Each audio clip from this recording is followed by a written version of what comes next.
Ladies and gentlemen, you're watching Hold Your Horses with Kevin. I've taken a bit of a hiatus since my last episode. Well, I just think there's too much pressure on content creators nowadays to crank out stuff continuously.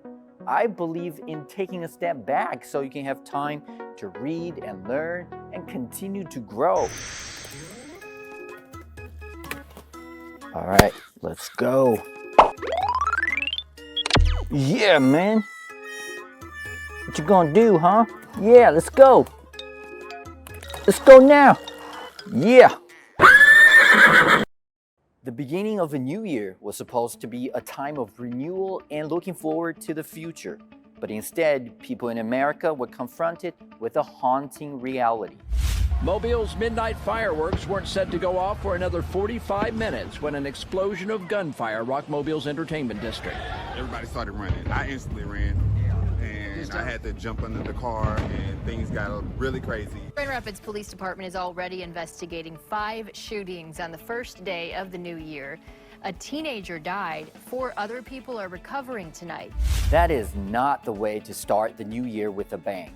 Gun violence, an issue that's dominated national headlines and political discussions in the U.S. for years and years. Why hasn't it been solved to this day? A litany of proposals aimed at tackling the crisis have been made.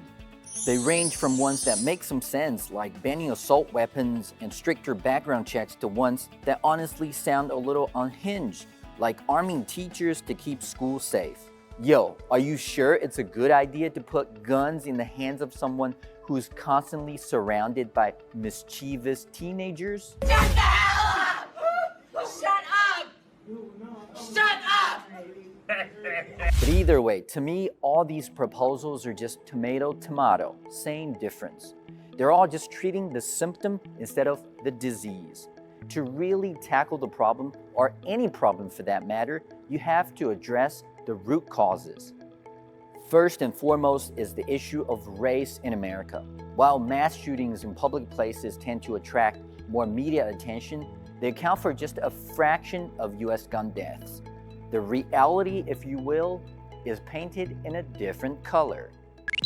Black Americans are disproportionately impacted by gun violence. According to Everytown, a nonprofit organization that advocates for stricter gun law, they experienced 10 times the gun homicides, 18 times the gun assault injuries, and nearly 3 times the fatal police shootings of white Americans.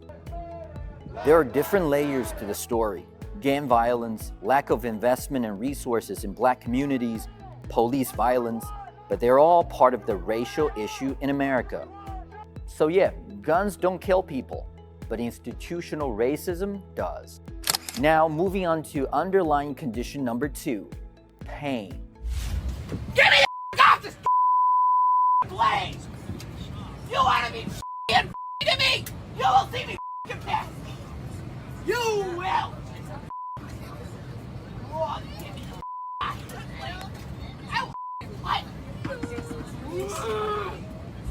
I know it's easy to laugh at people who act like that, but do understand that the woman wasn't just screaming over the fact that she couldn't get a window seat.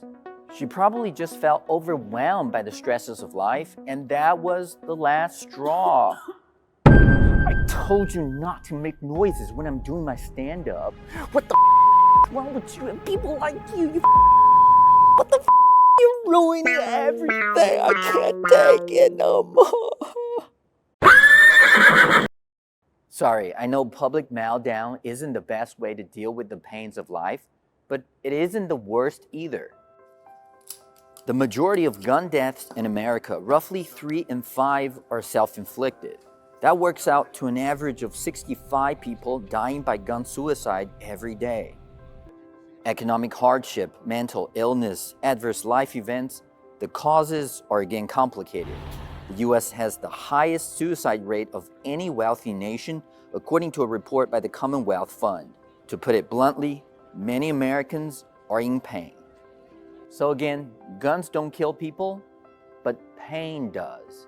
Look, I'm not saying I've single-handedly diagnosed correctly the underlying causes of gun violence in America. I haven't even delved into factors such as the gun lobby. Finding the right solution to any problem in life Not to mention something as complex as the gun issue is no walk in the park. But it certainly helps to give a sober and accurate assessment of the problem first before you act. As they say, treat the disease, not the symptoms.